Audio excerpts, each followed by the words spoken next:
Hey everyone, Hey everyone. welcome to another Travel Therapy Mentor video. Tonight we're going to be talking about why and how to work with multiple travel therapy recruiters.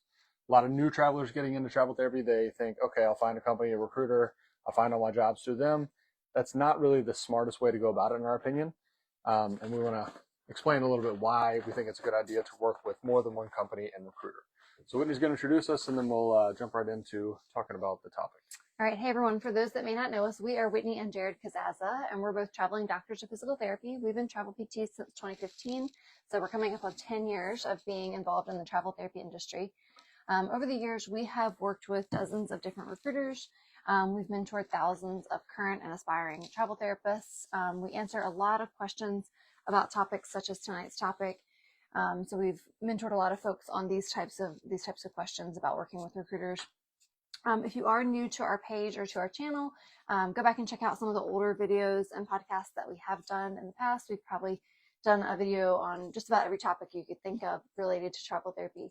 It's been a couple of years, I think, since we talked about this exact topic. Every now and then we'll touch on it. Like I think a couple months ago when we did a Q&A, we kind of touched on this a little bit, but we're going to go more in depth tonight on this topic about working with multiple recruiters because we get questions about this quite often. So yeah, we'll dive right in. If you are watching live, we'd love if you'd say hello. We are live tonight on both Instagram and Facebook. So we'd love if you just say hi in the comments. If you are watching live, hit the thumbs up button. You can also ask us any questions that you have, whether you're watching live or on the replay. Feel free to leave those in the comments or send us a message. Yeah, for those people watching on Facebook, let us know if our sound sounds okay. We got new microphones, so we haven't tested these out yet. But anyway, okay, so why would you want to work with more than one travel therapy recruiter? Why wouldn't you just want one recruiter, one company? Seems like it would be easier that way. And yes, it would be easier. A big issue with working with only one company and working with one recruiter at that company is that different companies have different job options. Some companies really specialize in certain settings, certain locations. A lot of times this is where the company is located. So a company might be located, say, for example, in Miami. Well, they're probably going to have more connections with jobs around the Miami or Florida area. So often what we find is there are some smaller companies specifically that have a lot of connections in certain areas of the country. So if you really wanted to work in, say, I don't know, for example, Maine, and there was a company that that were located right around that area, they probably have more job options for you than if you just pick some random company out of a hat that's located in San Diego. They're probably not going to have as many jobs. So that's not always the case, but there are certain areas where a travel company will have more jobs. And that definitely goes for settings as well. There are some companies that specialize in outpatient or specialize in schools or specialize in home health. So if you are a traveler and you want an outpatient job in Maine and you're working with a company that specializes in schools located in San Diego, you're going to have a bad time traveling. Whereas if you worked with a company that, if there was one, I don't think there is, but say there was a company that was located in Maine that had a lot of home health contracts, you're going to have a much better time traveling. And as a new traveler, you don't know which one of these companies are, like which ones might have jobs wherever. But we've interviewed a lot of companies and we figured that out over time, who would work well for who. So, you want to match somebody with a company that has jobs in the location and the setting that they want. Yeah, so when you're first getting starting out, it's a good idea to talk to multiple companies to try to figure out which ones are the best fit for you. So we typically recommend that you start out with about 5 that you kind of talk to, interview, ask some questions, and then from there, narrow it down to 2 or 3. So when you're first starting out, it's a good idea just to talk to multiple so you get an idea of if they have what you're looking for. And also it's a good opportunity for you to learn from different recruiters. So some of them are going to give you more information than others. And if you just stick with the same one the whole time, you might be missing out on some information about the industry or how the whole process works. And you might think like, this recruiter seems fine, but then you never compared them to another recruiter. So you don't really have any perspective on whether another one might be a better fit for you. So definitely when you're first starting out, we recommend talking to multiple. But even throughout your career, we do recommend that you stay in touch with 2 to 3. And this is because not all companies are going to have the same jobs. So when you're looking for your jobs, some of them may have access to more jobs than others. And if you're just only looking with one recruiter, you may really be limiting your options. And again, you wouldn't know that if you were only working with one. Yeah, that's a good point. What you brought up about a lot of travelers, they will only work with one company and they say, oh, my recruiter, my company is really good. And then we had a situation when we first started where we were working at clinics with other travelers and we would ask them questions, trying to just see what everyone else did. And several of them will be like, oh, my company's really good. And we're like, well, what other companies do you work with? And they're like, oh, I haven't worked with any other ones. And it's like, well, how do you know your company recruiter is really good if you haven't compared it all? And so that was always really crazy to us. It's like, wouldn't you want to compare people and try to figure out which ones are actually good versus just like picking one and then, hoping that you made the right choice. So having multiple options is always a good idea. Yeah. So some of you may think, well, okay, fine. In the beginning, I'll work with more than one. But then after I find the one that I really like, I'll just stick with them forever. But there are other reasons why you may want to continue to work with more than one. A big one of those is, for one, you may not always be looking for the same thing for every contract. So maybe this contract you're looking for East Coast, but next contract you're looking for West Coast. And then you don't really find out until that next job search that your original company you liked a lot for the first contract doesn't really have as many options for your second contract. And you may just find this out and it may evolve as you go along, seeing which job options they have in which areas depending on your particular job search. Yeah, and back to that example I gave earlier, say you started out traveling and you wanted a school contract in California and you worked with a company that was based in California, had a lot of school contracts. You're like, wow, this is really great. They have contracts exactly what I want. And then say you want to take a home health contract in Maine, and then you ask them and they have one job in Maine that fits your criteria. Well, you might think, oh, there's just not that many jobs in Maine. Well, it might just be that that company doesn't have the jobs you want. So depending on, how you want to move around the country, where you want to go, what settings you want to work in, the companies you work with and where you're going to have a good experience are going to change. Yep. And that was definitely the case for us. Our priorities changed while we were traveling, and we changed companies, I don't know, probably 4 or 5 times over the years, just to find what we were looking for. Yep. So in addition to always, having more options when it comes to settings and locations, you also are going to have more options to compare pay packages if you work with more than one company and recruiter. And again, this, in our opinion, is not just your very first job search, but every job search. We always compare jobs across multiple companies for every job search throughout our 9+ years of being travel therapists. So each time we go back to all of our 3 recruiters and we say, okay, what do you have for us? And you compare pay packages because some companies might pay more for certain jobs than others. To understand this, you need to understand a little bit about how these different companies work. So every company has access to certain jobs that might be on the VMS system, the vendor management systems.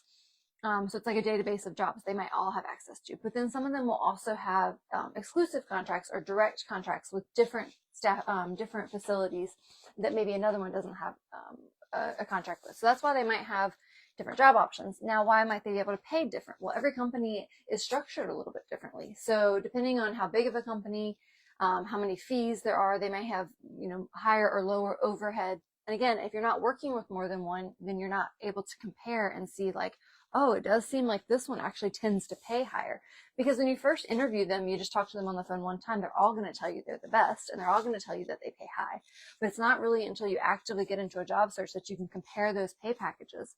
Sometimes you'll even see that for the same exact job, one company might pay higher than another.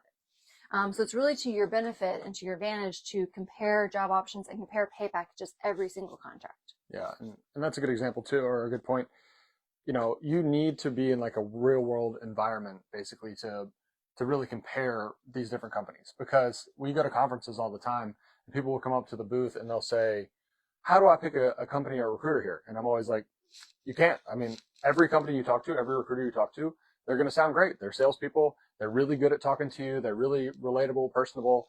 They tell you their company has high-paying jobs all over the country. They're all going to tell you the same things. So until you get into a situation where you're actually looking for a job and you actually are going back and forth with them about that, you really don't know that much about the company or the recruiter. So being in a real-world scenario changes things a lot, and having different options and different people to talk to and see which ones handle that better than others tells you a lot. And it'll help you over time to find the best fitting scenarios for you. Yeah. So we're going to go through a couple more reasons why it's a good idea to work with different companies. So we're going to kind of go through the why, and then after that, we're going to go through the how to navigate it, how to implement it, because a lot of people are like, I can see the advantages, but there's also a lot of downfalls, right? Like, what about this? And what about this? And what about this? And I see actually, Peggy just asked a question on Facebook. How do you handle health insurance? that's the difficulty for me. Absolutely, Peggy. We're going to address that here in just a few minutes. If anybody else has any questions, if you are watching live, feel free to leave them in the comments. I see a few of you guys are on live on Instagram and on Facebook. So please ask any questions that you have. So yeah, comparing pay packages, very important. You will find over time that some companies can pay higher or lower. But the thing about it, like what you mentioned, is it always depends on the specific contract. So there are some situations where a small company will be able to pay more for a job, especially if it's an exclusive contract through that small company. But there are also situations where a big company, if it's one of their own jobs and they are the MSP for that job, so basically they try to fill it. If they can't fill it, they pass it on to other companies to try to fill. There's situations where if you took the job directly through the company, the bigger company that's the MSP, they might be able to pay you more because they're taking a fee if they pass it to the other companies. So there's a lot of intricacies with paying more and all that, but at least on every job search, you can compare pay. So say you want an outpatient job in Massachusetts, you tell all your recruiters, they have maybe each one of them has 3 different options. You look, you say, oh wow, okay, I can make $2,300. Well, that's really good for that job, but that doesn't mean that company will always pay the most, which is why we think it's important to work with multiple companies every job search, because it's going to change over time. It changes depending on the jobs they have open, depending on the location. It changes a lot. Yep. In addition to being able to compare pay packages, you can also compare benefits. So when you're working with different companies, again, they're all going to say like, yeah, we offer great benefits. But sometimes it's not until you're actively in the contract search and looking at offers that you can actually see what benefits they're giving you.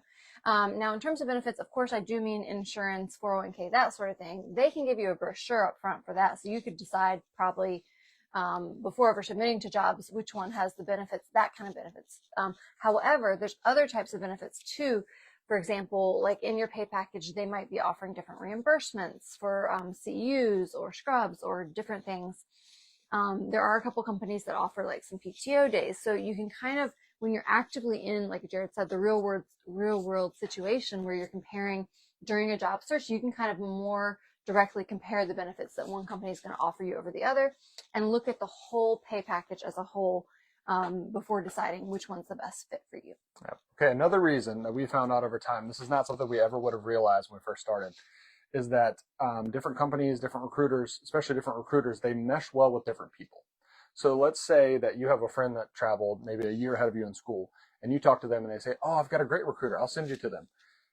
We've had situations like that where someone tells us, oh, I've got a great recruiter, and they send us, and we talk to that person, and we do not like their style at all. We don't like the way they communicate. We don't like their responsiveness, whatever.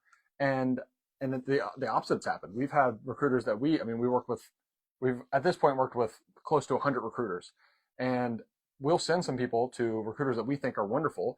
And every now and then we get bad feedback, and we're like, wow, that's crazy. We had a great experience with them. So a lot of it depends on you and your own style, how you prefer to communicate, how you prefer basically like confrontation or something like that. Like say there's an issue with a contract, and some people prefer somebody that's blunt. Some people prefer somebody that'll kind of beat around the bush and be like, well, everybody's style is different, and every recruiter style is different. So just because someone else had a great experience with a recruiter does not mean that you're going to have a great experience with that recruiter as well. So make sure that you have multiple options. And like I said, when we started, we would have never realized that. We were like, oh, okay, yeah, someone likes this person, I'm sure they're great, but it's not always the same for you as it is for that person. And again, this goes way beyond just that initial phone call. On that initial phone call, maybe they're really personable and you're like, I had a great conversation with that recruiter. I love that recruiter. But when it really gets down to the nitty gritty of maybe like a 2-3 week long job search process where you're trying to check in with them and you're trying to get information from them and you're waiting to hear back from them, and they're pitching jobs to you and you're also actively working at a job, this situation can get really hairy, and you may or may not like the way that the recruiter is doing things. Like, are they texting you? Are they calling you? Are they giving you all the information that you need about the job to make a decision? Are they withholding information? Are they updating you as often as you'd like? There's some people that the recruiter will only update them when they have changes, and some people prefer that. And there's other people that want the recruiter to tell them every day, oh, sorry, no change yet, but I'm still working on it.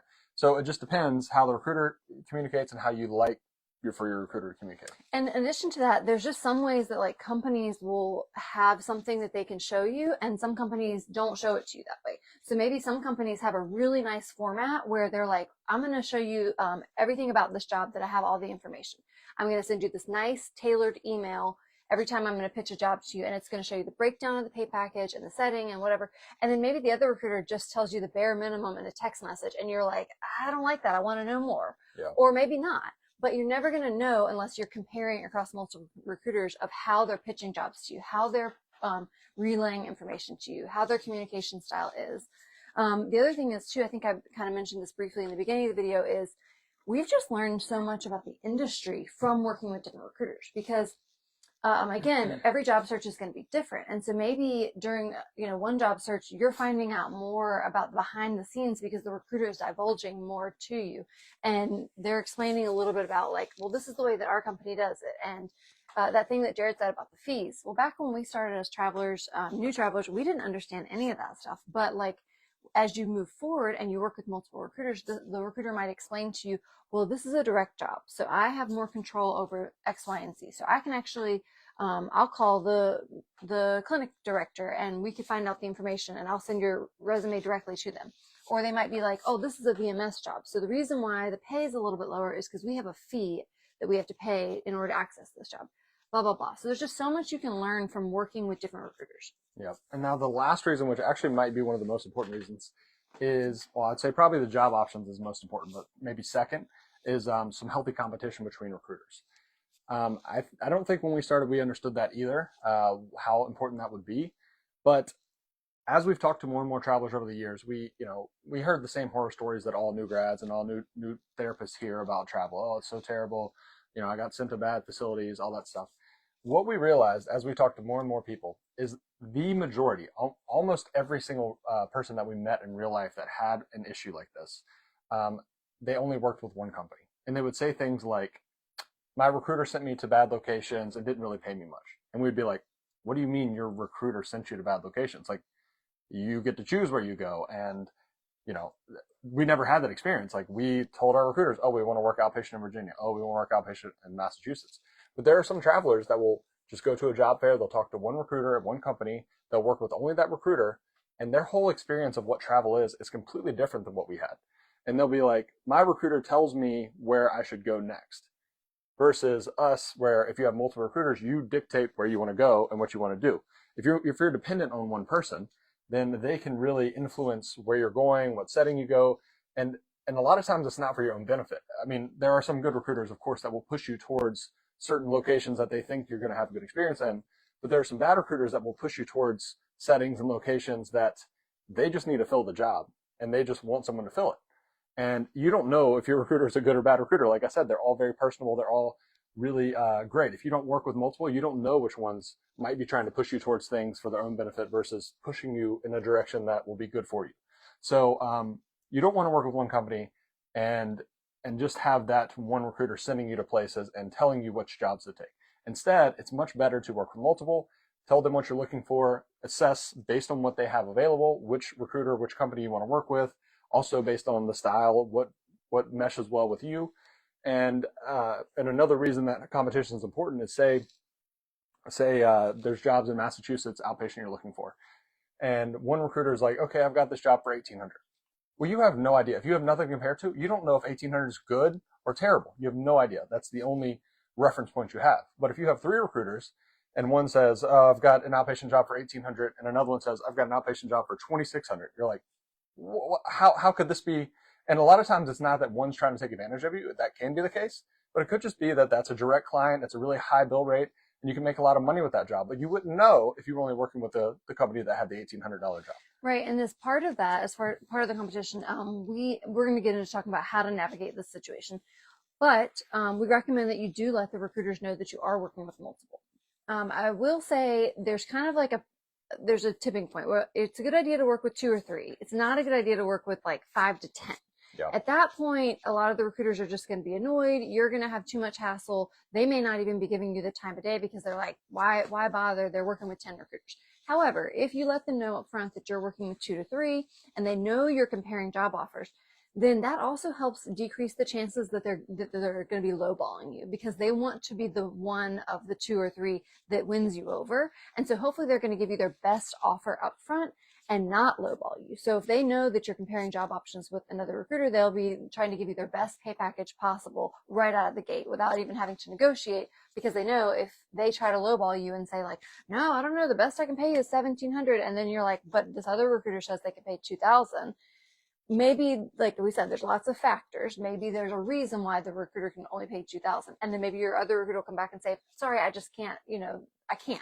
But if they really could, then they would come up, or they would give you the best offer up front, because they know that they're going to lose you if they try to, haggle you down too low. And that kind of goes into every company, how they operate is different. How they operate with their margin is different. So some companies will have a range that they're allowed to pay their travelers, like how much they need to keep for their own expenses and for their own profit. And since it's a range, if you're only working with one company, one recruiter, they are kind of incentivized to give you on the lower end of the range. And then they might negotiate with you, but maybe it's an extra $50 when they really could have paid you an extra $200, right? But like Whitney said, if you're working with multiple companies and they know that, oh, if I offer them $1,800 when I could really pay them $2,000, if the other recruiter doesn't do that, then you're going to go with the other recruiter. So they're incentivized then, if you're working with multiple, to try to get your business. They want your business, so they want to pay you something that's fair, that will seem good to you, and you'll work with them instead of trying to give you a low offer and you don't really have any options. So maybe you think, well, okay, 18, maybe they'll pay me a little bit more, maybe you make 18.50, but they really could have paid you more all along, but you had no negotiating power. Yep. So those are some different reasons why we think it's really important that you work with multiple. So let's talk through a scenario of exactly how this works. Because a lot of people are like, yeah, sure, I see the benefit, but it sounds complicated. How do you make this work? Again, while we're going through this, if you guys are watching live, if you want to ask us any questions, you can leave them in the comments. You can also just say hello and let us know you're watching, or hit the thumbs up button. We appreciate that. If you are watching later on YouTube or listening on our podcast, we would appreciate if you would like it, if you would subscribe so that you can keep in touch with us for our future videos and podcasts as well. All right, so let's talk through a little bit about how this scenario works. Say you're a new traveler and this is all new to you, and you find out about 2 or 3 or 4 or 5 different companies. Maybe you reached out to us for recruiter recommendations. Maybe you found some online, or you had a friend tell you about them, and you're like, I've got all these choices. How do I decide? So start off with maybe like 5 or so that you're trying to decide with, that you have a conversation with on the phone. And so from that initial conversation, we recommend that you kind of, get to know them a little bit, see if it is someone that seems to have jobs in the areas that you want, in the settings that you want, if they seem like somebody that you like. But then we would narrow it down to about 2 or 3 that you feel really good about. It's probably not a good idea to work with more than 3. As I mentioned, it can get really hairy. It can just get complicated for you trying to juggle more than 3 recruiters. Now, again, I will say there's been certain job searches where we were talking to 4 or 5, but any more than about 3 to 5, it's a lot. It can get really sticky when you're trying to like submit to that many jobs and keep track of everything. Not to mention you have to fill out all these profiles. You have to get your resume and your references. References are a big thing. Like we try to hold our references back as much as possible because we don't want 5, 10 companies calling them, right? So we recommend you narrow it down to 2 or 3. One other thing before you go on, Whitney brought up a good point about that too earlier. It really is diminishing, if not almost counterproductive, to work with too many recruiters. One, like she said, it's difficult, it's like complicated. But in addition to that, she brought up a good point that I know to be true, but I hadn't really said before, is if you work with too many, and we've also run into this too, because we have 12 companies now that we send people to. So when we were job searching for Alaska, for example, we told all the companies and all the recruiters, oh, we want to try to find jobs in Alaska. We had very specific criteria. What we found was that even the good companies and good recruiters, they were not as, even though we've been in the industry a long time, we have a social media platform, all that stuff, they were not as interested in like going way out of their way, most of them, to try to find contracts for us, because they knew that we were working with 10 companies. Like, what are the odds that they're actually going to find us a job and they're going to make any money from this, right? And that's the same way they kind of look at it with you. If you're working with 7 other recruiters, they're like, oh, I'm competing against 6 other people. What are the chances I'm even going to place the person? I don't want to put too much effort into this when I have these other people over here that are working with 2 people. I have a much better odds. So think about it from the recruiter perspective too. If you were in that position, you're not going to want to really go out of your way to try to find a job for somebody that's working with 9 other recruiters. Whereas if they're working with 1 or 2 others, it's like, oh yeah, I got a really good shot of placing this person. So think about it that way too. Yeah. And as Jared said, it's diminishing returns, because after you get over like 5 recruiters, what's the likelihood that the 6th and the 7th and the 8th actually have any jobs that are different than those first 5? Yep. They really don't. So we think 3 is like pretty much the best number. Yeah. So pick about 3 that you really like, that you had a good conversation with, that seem like they're going to be able to help you. Those are the ones that you are going to go ahead and fill out a profile with. That means giving them your references, your resume. They'll have like something called a skills checklist that you have to fill out. Sometimes they'll need like your CPR card and those types of things. And you fill out like an application with them. And so this doesn't mean that you're agreeing to work with them. It doesn't mean that you're signing a contract to be employed by them. It just means that you're giving them the opportunity to submit you for potential job opportunities. They do need to have all that stuff in order to submit your application for jobs. So people will say like, I don't know, I shouldn't be signing up with all these companies. You're not necessarily signing up with them. You're just giving them the opportunity to submit your application. So they do need that stuff from you. But again, it's like, you don't want to fill out paperwork with 10 different companies. We think 3 is a good number to give your references and your resume and fill out their paperwork. So now they'll have your profile set up for you. So now you can begin your job search process with those 3. So how does that work? So again, we definitely want you to let them know upfront that you're working with multiple, and any good recruiter will understand that. They'll understand that it is in your best interest to work with multiple and to compare job options. But we just need to be professional throughout the whole process and keep an open line of communication so they understand. Yeah, one important thing about that, if you're working with multiple, is you have to be careful not to just tell them, oh yeah, submit me for any job in Virginia outpatient. I just want to be submitted for anything. Because what will happen sometimes is, like what you mentioned earlier, there are VMSs or MSPs that are basically job databases where a lot of times all these companies will have access to that same job. So that job might pop up, and then all 3 of your recruiters that you're working with submit you for that same job.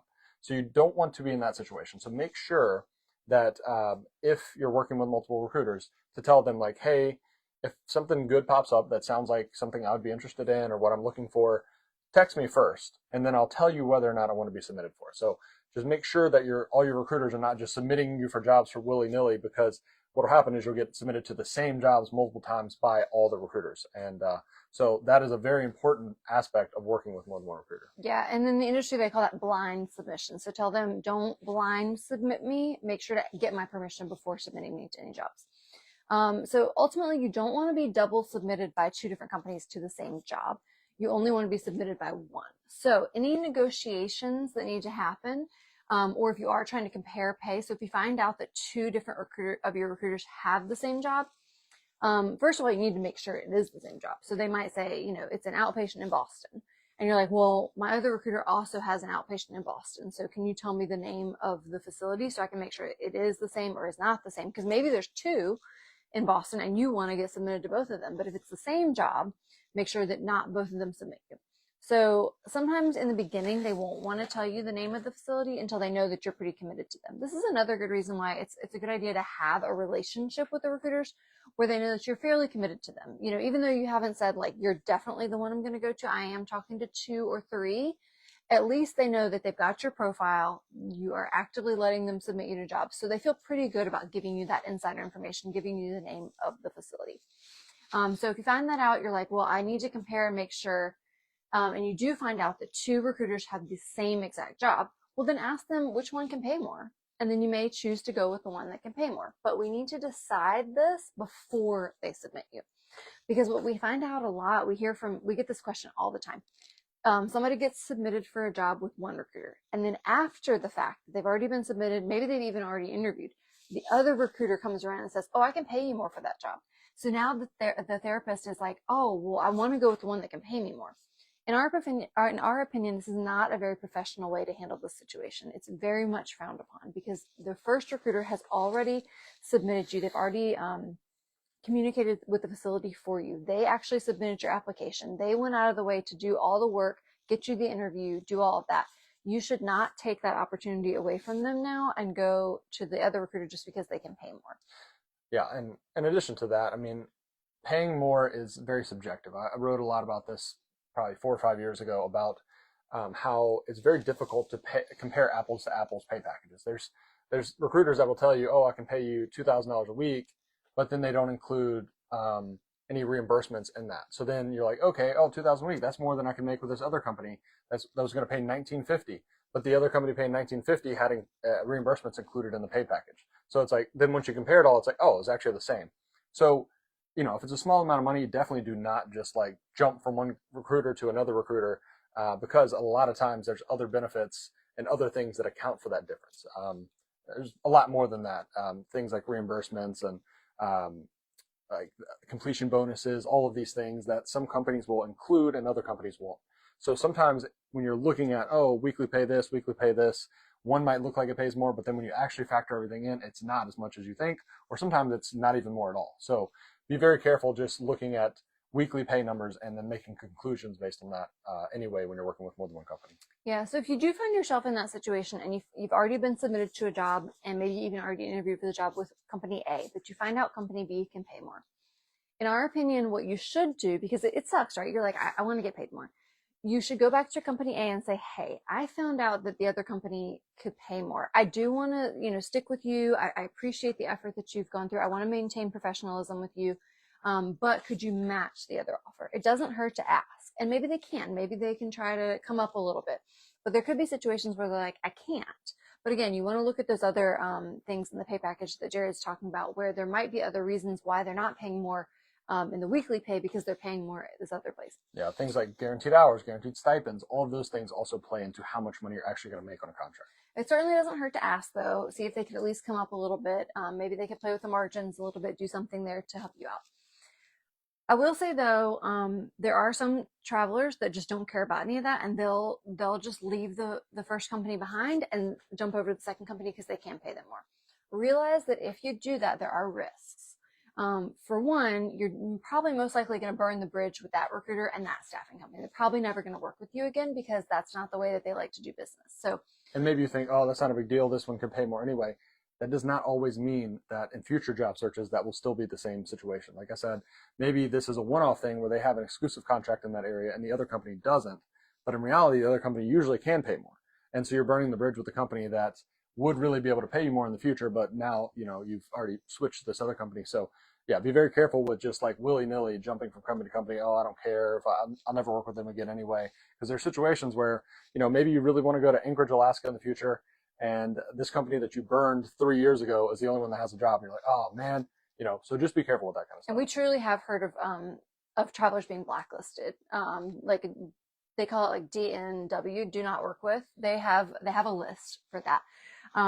Maybe in some cases it might just be like that recruiter, and maybe the company would still work with you with a different recruiter, but you don't really want to risk it. So in our opinion, we try to maintain professionalism. We try not to burn the bridges there.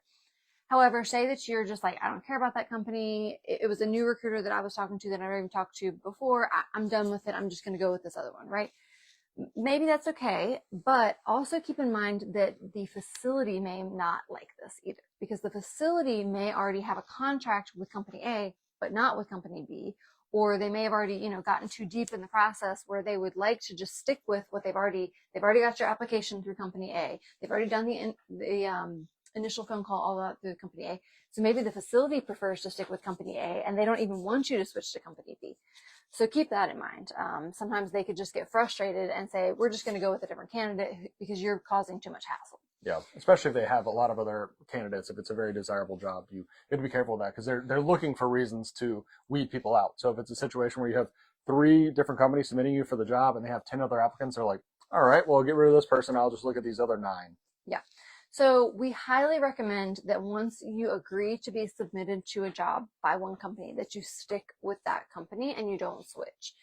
So anything that you want to negotiate as far as the pay and all that, you should be talking about that before the submission happens. So let's talk a little bit about how that works. So when you're actively job searching with multiple recruiters, they're pitching jobs to you. So you tell them, I'm looking for outpatient in Massachusetts. Every couple days, they're like, hey, I got this one. Here's the details. Do you want me to submit you?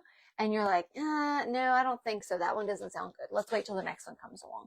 And all the recruiters are doing this. They're all pitching jobs to you. And what we recommend is that you kind of be selective and not get submitted to too many at the same time, because it can start to get a little bit overwhelming when you're getting multiple calls about multiple interviews. It can get confusing too. So we recommend that you try to only submit to maybe 2 or 3 jobs at the same time, and then wait until you find out if you get interviews. And then if you do get interviews, wait until you have those interviews. Because say you get submitted to 6 jobs all at once, and then you get all these interviews. Well, what often happens is you'll get interviewed by one, and then the very next day they make you an offer. But you're like, I'm still waiting to hear back from 5 others. And they're like, we can't just wait around for you. We need a decision. They usually want a decision within about 48 hours. So you're going to have that recruiter from that interview being like, hey, we need a decision. That facility wants to make you an offer. And you're like, but I'm still waiting on 6 other interviews. So, sorry. So this can just get really sticky and complicated. Yeah.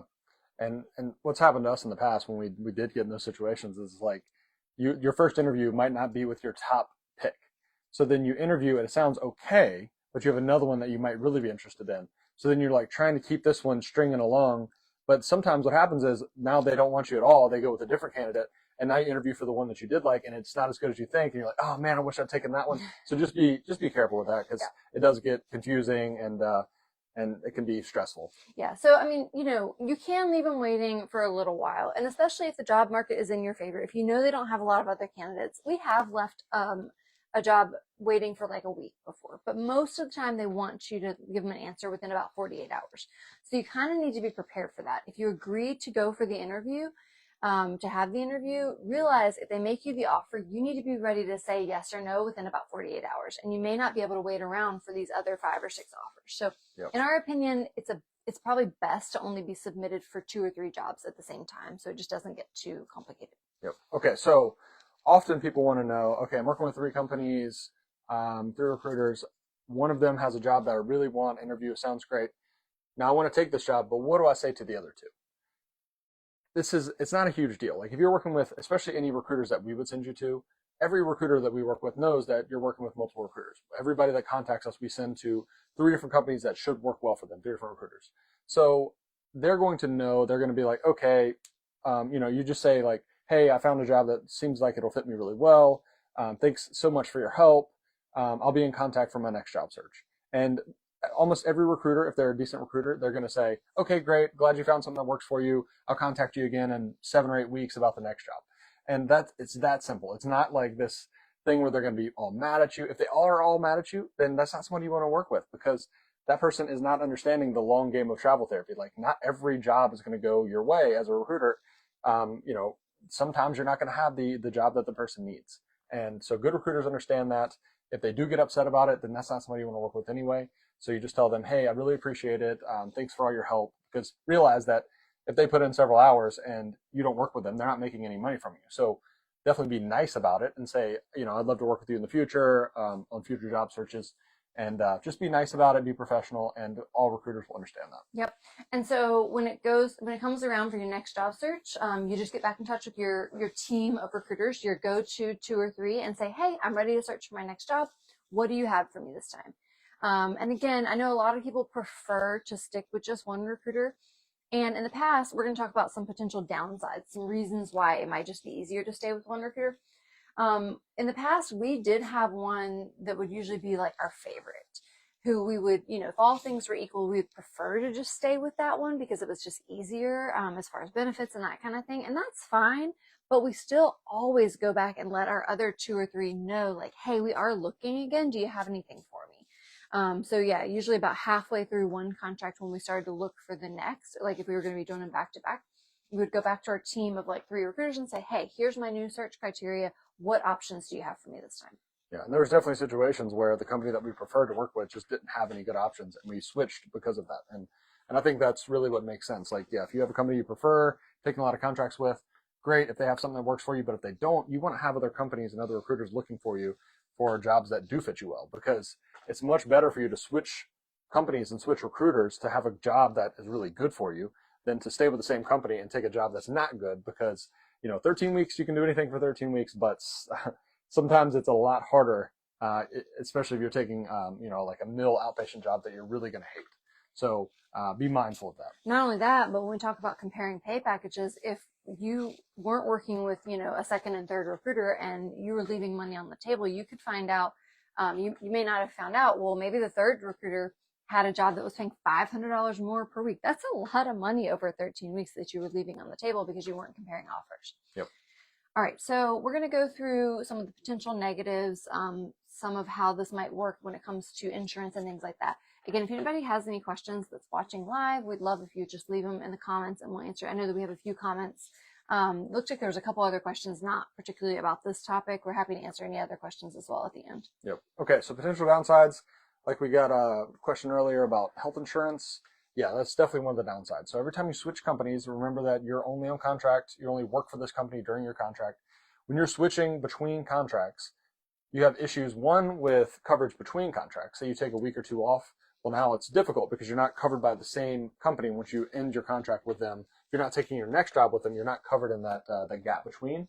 But also just the fact of switching health insurance in general can be a pain because especially if you're somebody that goes to, uses health insurance a lot and you're meeting deductibles and stuff, well, then switching insurances is a major issue for you. So there's different ways you can approach this, and depending on who you are, what your situation is, how much you use your health insurance, all that stuff, you can switch to the new company. That's always pretty much going to be your cheapest option, but just realize there's more hassle with that. That's the way we preferred to do it when we were traveling, is if we switch jobs, we would just go to the new job's health insurance. We knew it was going to be the cheapest option, and we were willing to deal with the hassle. The other thing that some people choose to do is to go through a third party, like the health insurance marketplace. And so that way your health insurance is not tied to your employer at all. If you know you're somebody that's working with 3 companies, you're going to be switching settings, switching locations. The same company's probably not going to have all the jobs that you want. Sometimes it makes more sense to just get a marketplace plan that's going to cover you no matter where you go. And it doesn't matter when you're switching companies versus just trying to, say you work with 4 companies in 1 year, you're going to have a lot of issues switching insurance every single time. It's just going to be more hassle. Yeah. So for some people, they would much rather have less hassle, pay more money. The marketplace is not always more money, but it usually is going to be a little bit more money. But still, it's not anything outrageous in our opinion. I think it really just depends on your priorities, how much of a hassle you think it is, whether you have to weigh, do the pros outweigh the cons, right? So all these other benefits that we've explained on why you might want to work with multiple. If you have a lot of health issues and you need to stay on the same insurance all the time, well, maybe you're just like, I'm going to have to forego all those other potential benefits of having multiple recruiters, because for me, the most important thing is having consistent insurance and staying with the same company. And that's fine. If that's what it takes for you to stay with the same company, to have the same insurance, well, that's fine. For us, we never really used our insurance a lot. We would just rather deal with the hassle of switching the insurance if it meant it was a way better job or way better pay. Now, with that said, quite often we didn't switch. Like Jared said, we quite often would just stick with our same company. If they had a decent job offer, maybe the other company could pay like $100 more per week, but it was like about the same. We'd be like, it's not really worth it to switch insurances and do all that to go with the second company. But at least we knew we had the option, right? Yeah. But if it was a way better job, like our main company just didn't have anything at all that was good for us, and the company B did have something, well, in our opinion, it was worth it to go through the little bit of hassle to switch insurances. Now, we were also often taking back-to-back contracts, so we weren't really having to deal with that like lapse of insurance between jobs. The couple times that we did take like a vacation between, we just kind of forwent, I don't know how you do the past tense. We would forego having insurance during that short gap, and then we would forego having the insurance during that short gap, and then just had we needed it, we would have relied on Cobra. But again, these are all considerations to take into account. And for some people, if you do want all the upsides of being able to work with multiple companies, but you don't want to deal with the hassle of the insurance, and like Jared said, it could make sense just to keep your own insurance with a third party. So there's a lot of things to consider here. It's not perfect. That's definitely a consideration. But for us, it was not a deal breaker. We still thought that most of the time it made sense to compare job options and work with multiple recruiters. Yeah. Again, kind of like I said, we would much rather have switched companies for a good job than to stay with the same companies to avoid hassle with health insurance. It is a hassle, but we'd rather have a good job that's less of a hassle than taking a job that's not as good just to not deal with the hassle. And then, like I said, if it is a major issue for you, if you're somebody that has health issues, that you're going to be meeting deductibles, just go on a marketplace plan. Don't deal with company insurance at all. A lot of people choose to do that.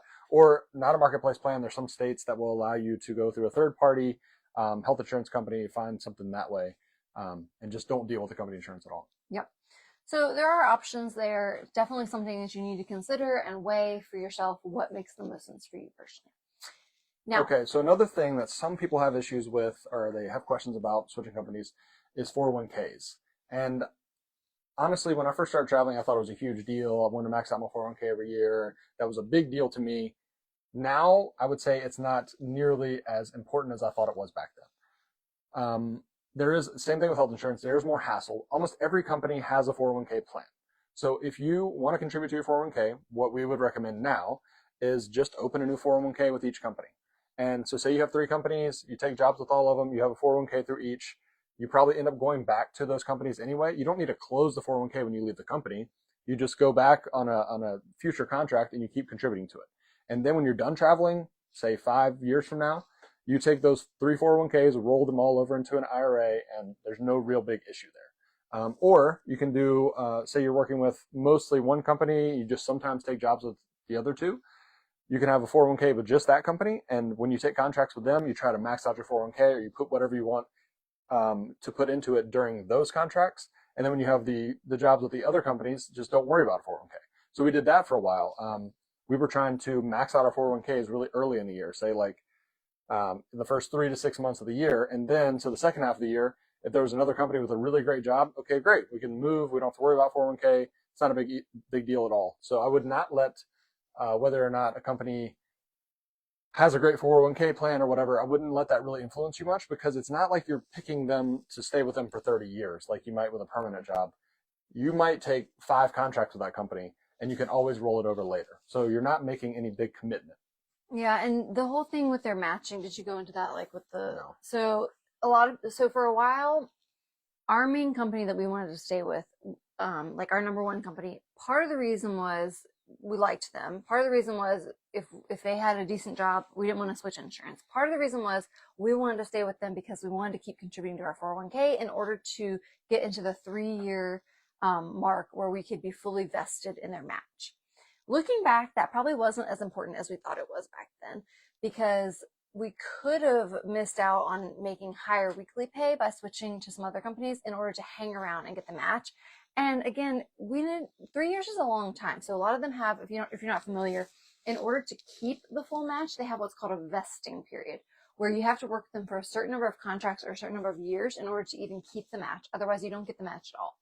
And looking back, it was a big gamble as to whether we were even going to travel for 3 years or be able to stay with that same company for 3 years.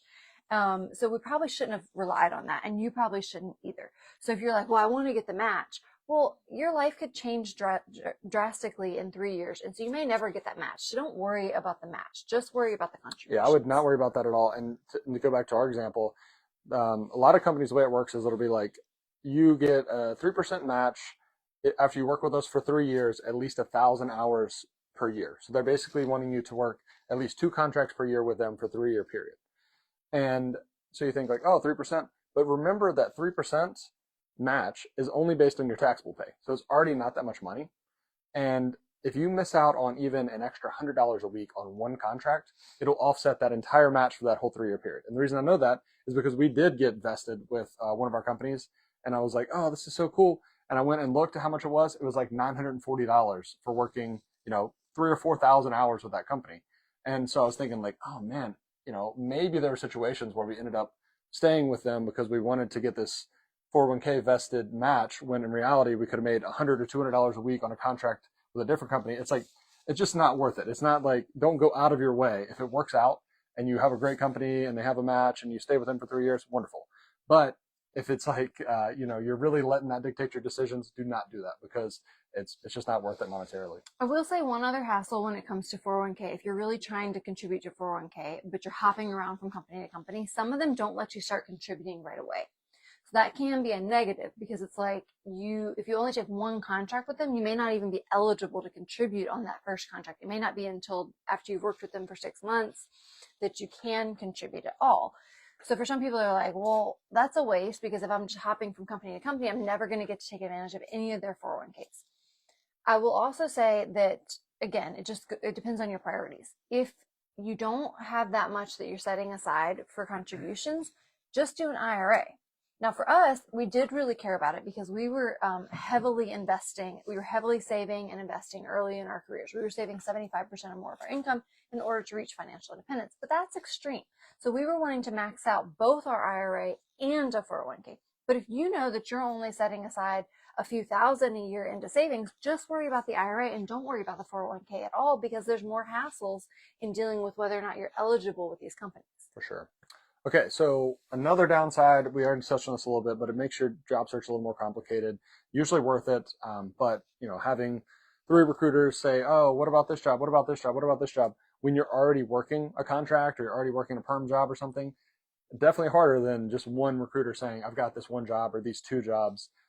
There's just more to juggle, more people to respond to, more calls to call back. So a little more hassle. But like we said, I think the difference between taking a contract in an area that paid $1,800 a week versus a contract in that same area, better job paying $400 or $500 more, that one contract makes it all worth it. So I think the pros there definitely outweigh the cons, but there is more hassle for sure. Yeah. So like we said, in general, we think it's a good idea to keep in contact with 2 or 3, but it's totally okay if you know that you have your go-to one. But you probably won't find out that you have your go-to one until after a couple of job searches, after a couple of contracts. So in the beginning, definitely talk to 3 or 4, maybe 5, and then kind of narrow it down to the ones that you definitely want to give your profile to, give your resume and your references and all that to. For a couple of job searches, search with all of them. And then you may find that you really just like staying with this one recruiter at this one company. That's totally fine. If you find that it's just too much hassle to switch and you just always want to stay with the same one, great. But give it a few job searches before you make that decision. And then maybe even, after a couple of years, you're still kind of mainly sticking with that main one. But each time you at least, feel it out with the others. Like just see if they have anything that sounds good. And if they don't, then, or all things are pretty equal, go back to company A that you really like and just stay with that recruiter if you don't want to deal with switching the insurance and stuff. So, yeah, and that might apply more to somebody that say you only want to do outpatient in California and you find a company that has a lot of outpatient jobs in California. You're like, well, who cares if this other company has a lot of jobs, home health in Virginia? It's never going to apply to me. Maybe that's fine. But, not all travelers are going to be that way. Sometimes your priorities change. Sometimes you do want to move to different areas, change settings. So you do want to have the options. But depending on who you are and how your travel journey progresses, it'll make a difference on whether or not you just mostly stick with one company or you continue to work with multiple companies for the long term. Yeah. One last thing I want to say about working with multiple companies. The way that we're recommending that you do it is by having a solid relationship established with 2 or 3 recruiters. That's why I call them like my team of recruiters, my go-to 3 recruiters that I have a relationship with. Now, something out in left field is job boards or jobs that you see listed by different recruiters in Facebook groups and things like that. Quite often you might be thinking about jumping ship from one of your original 2 or 3 recruiters because you see something flashy, fancy posted on social media or one of these job boards. Beware of those situations. Now, sometimes it's going to work out great and you're going to end up finding a job that your 2 or 3 recruiters didn't have, and you're going to be like, gosh, I would have missed out on this opportunity if I didn't go on this job board and find it. And sometimes you end up with a 4th recruiter you didn't know about. Sometimes it works out, but definitely make sure to ask a lot of questions. Make sure it's legit before you go out of your way to give them your references, fill out a profile, all this stuff, because quite often it may be too good to be true. Sometimes something that's posted out there may not be, they may have actually posted the gross pay instead of the net pay, or they may not be telling you all the information the way that your core 3 recruiters have always, sent you that pretty detailed email I was talking about. Maybe you're used to seeing all the details. This is the way the pay package is set up. These are the reimbursements. These are the benefits that we offer. Things sometimes are too good to be true when they're posted on just a job board or something like that. So just be wary of diving too deep into that and like having them submit you and get your references and all that stuff. And then half the time, by the time you get them your references and you get the profile filled out, it's like, oh, that job's gone. Sorry. And that happens all the time. And, we talked about earlier, filling out all the paperwork and stuff with recruiters so they can submit you quickly. If it's a job that's really high pay, like say, oh, wow, this job on this job board, $2,500 a week in San Diego, I'm going to take that job.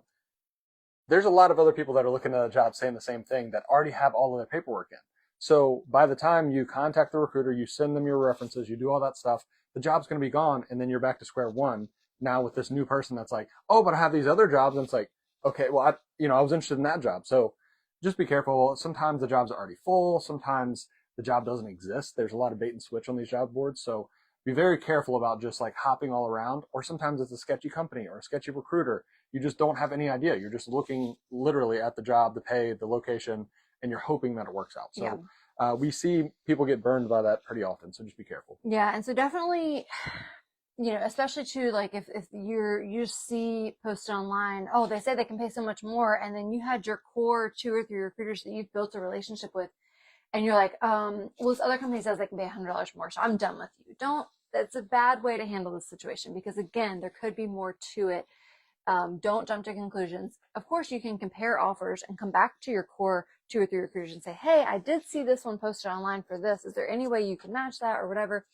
But don't just suddenly think that they're the worst recruiter ever because they can't match what some job board said, because that job board, it may or may not be factual. Yeah.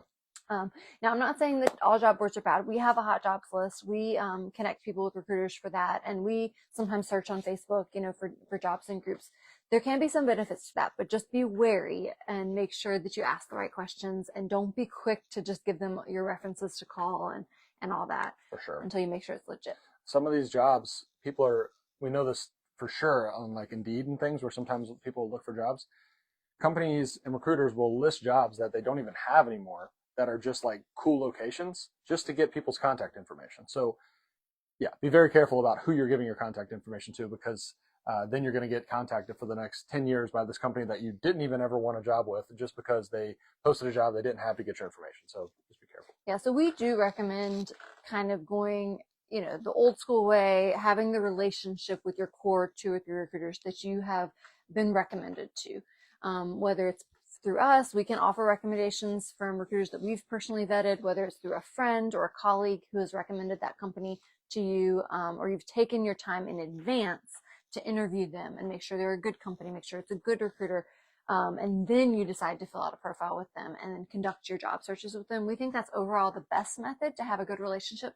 The other benefit to doing it that way is that you're going to be a priority to these recruiters because you have a mutual trust and a good relationship with them.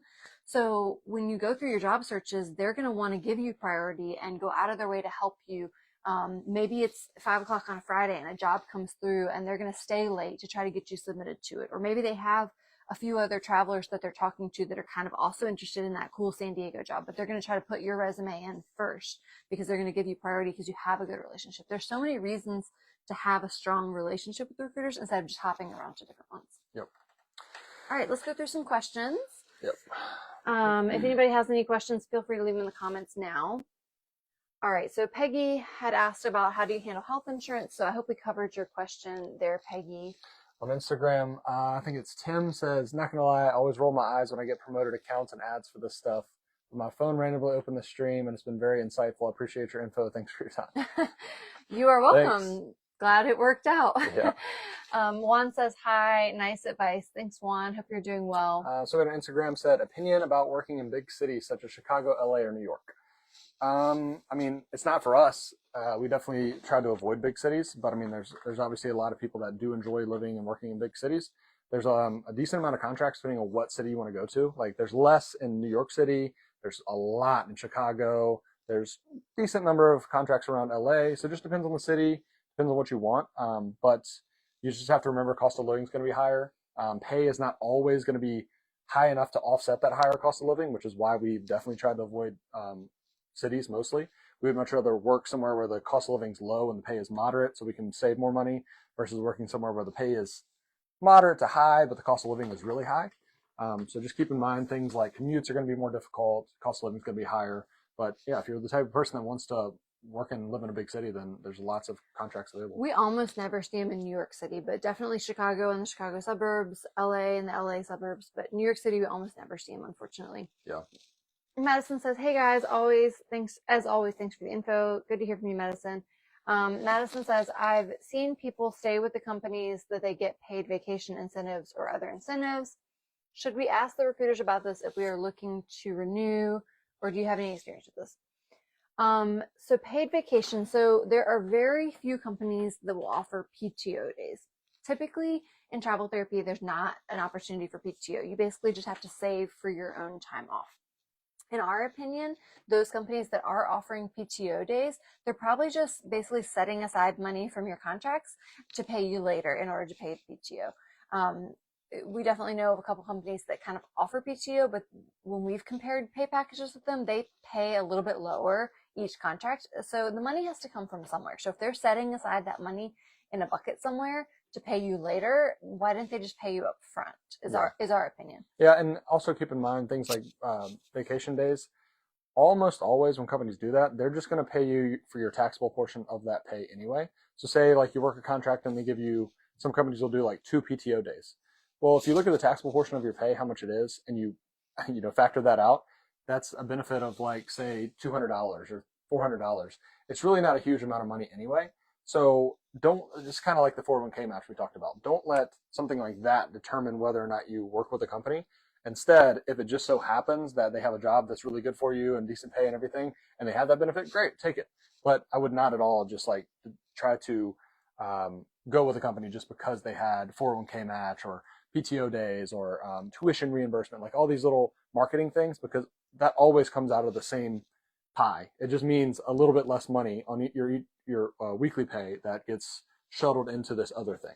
So in our opinion, we just like to get the most pay possible on every contract, and we just account for anything on our own, like vacation time or even things like CEUs and stuff like that. We're just like, don't offer this extra incentive. If we want to use the money to do that with, we're just going to keep our own savings, and that's because we are focused on saving and investing, and we're good with our money, keeping it aside. Some people do have trouble saving for themselves, but we would recommend that you try to just think about saving for yourself. Any recommendations for third-party health insurance? We have an article about health insurance that I would recommend that you read on our website at traveltherapymentor.com. It kind of goes through the different options, comparing the insurance for the company, the insurance through the marketplace, or the insurance through a private agency. There's pros and cons to each. For some people, every state is different. There's certain states that won't let you use private insurance. So I think New York, Illinois, like some of the bigger states where a lot of people travel from, they don't even have the option to use a third party. Yeah. So there's a lot of variables, but we do have an insurance agent that we send people to if your state is eligible to have a third party plan outside of the marketplace, but it all depends on what state you're in. Yeah, so it just really depends on your personal situation. You can send us a private message if you want, but everybody's eligibility for insurance is going to be a little bit different. Yep. Juan wants to know, do you know if a PT can live well enough in Miami, for example, having his own home? I've only been in the U.S. for 2 years. Juan, I don't know if you mean like as a permanent physical therapist living in Miami or a travel therapist. Unfortunately, we don't see a lot of travel therapy jobs in Miami. It's just so popular. I think that they don't often need travelers because I think they have a pretty decent time being staffed by permanent physical therapists. Now, as far as being a permanent physical therapist in Miami, I don't know about the cost of living and the pay there. I think if you want to live in Miami, you don't really have a choice, but I think it's not as great as like some other areas. I think Florida in general, reimbursement rates are not great, and Miami is pretty expensive cost of living. So, you're not going to be as in good of shape as you would be like in a more rural area. But I think that's the case with a lot of cities. Same with like New York City. You're not going to get paid significantly more living in New York City, but your cost of living is going to be really high. So, yeah, Juan, maybe you can reach out on Instagram or Facebook in some of the groups and ask if there are any permanent physical therapists living in Miami that may be able to give you better insights. But as far as travel therapy jobs, we do not see a lot of travel therapy jobs in Miami. Yep. Got a comment on Instagram. At least look at how much different agencies are offering for the same job and compare pay packages. Yeah, we agree. For the most part, you don't want to, like we said, you don't want to have too many recruiters that you're comparing pay packages with. But if companies have the same job, then you want to at least get an idea of what each company's paying. And if there's a major discrepancy, you want to figure out why that is. And it's a good way to try to figure out which companies you should work with. All right. I think that is all the questions that we got this evening. Is that a different one? Would you say it's harder for new grads to get their first jobs in a bigger city like Chicago? Are they more competitive? Again, it kind of depends on the city. I don't think Chicago specifically is super competitive, Yeah. especially because there's a lot of like suburbs around Chicago where we see a lot of jobs. So I don't think you'd have too much trouble for Chicago in particular. Now, places like San Diego or Denver, yes, we see a lot of competition there where it is harder for new grads. Yeah. Yeah, that's definitely true. I think Chicago you wouldn't have an issue, but I think other cities you might. Yep. All right, I think that's all the questions. So thank you guys that tuned in live. Shout out to those of you guys that will listen later on the replay. As always, if you guys have questions, feel free to send us an email, a message on Instagram or Facebook. We'd be happy to help you. Also, if you guys are looking to get connected with great recruiters, again, we've spent years interviewing multiple companies. We've probably interviewed more than 100 recruiters. We can definitely point you in the right direction so you can establish a good relationship with some solid recruiters. If you want to go on our website at traveltherapymentor.com/recruiters and fill out our recruiter recommendation form, we'd be happy to read your personal situation. I read every single form. I look at what your personal preferences are. And then we have about 50 recruiters that we work with, and I would recommend 2 or 3 that I think would be a good fit for you. And then you have the opportunity to set up a phone interview with them and decide if you like them and if you think they're a good fit based on your own opinion. Yeah. And like I said last time, Whitney looks at all of these, and we've been doing this now for 5 or 6 years. We've been sending people and interviewing recruiters and companies. So over 5,000 people have filled out that form. So Whitney has a lot of experience matching people up with who that should be a good fit for them. Yep. So should be valuable to you.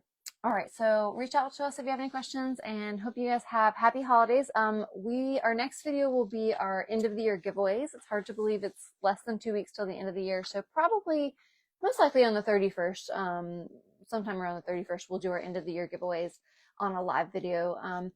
If you are eligible, so for those of you that have taken contracts with our recommended recruiters this year, be sure to go and fill out the contract completion form so you can get entered for the giveaway. We're giving away 5 $200 gift cards to therapists that have taken contracts with our recruiters this year. So just go on our website, on the menu, click giveaway, and fill out that contract completion form. If you're not eligible for that giveaway, you could leave us a review on either Facebook or Apple Podcasts and send us a screenshot. Send us a message or an email with a screenshot of your review, and we could enter you for a different giveaway, which is for $100. Yep. All right. Thanks, everyone. Hopefully we'll have another video in a couple weeks. But we'll just see what's going on with the holidays. All right. Have a good one and happy holidays, everyone. Take care.